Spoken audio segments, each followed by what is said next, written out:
Diretsuhin na natin linis mga langgang isda. Ang init, super init sa labas. Grabe. Tingnan mo yung binili ko. Malaki. Ito na. Yun nga, ayaw ko sana palinis kasi nga fresh siya. Fresh ko talaga naman. Hindi sila marunong maglinis. Hindi, kumbaga, pinapatanggal ko to, ganyan lang sila kasi di ba nakakalasing daw to. Kailangan ikutin yung tail niya, yung ano ba yan? May langaw. Isda kasi nakasunod. Nakapasok yung, di ba?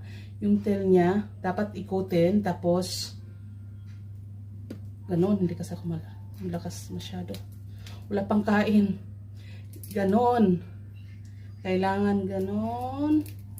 Then, hugutin natin pag ganyan. Para daw, kasi nakakalasing daw to eh. Masarap tugataan. Ito na mga langga, nahiwa ko natin na mo. Pag ako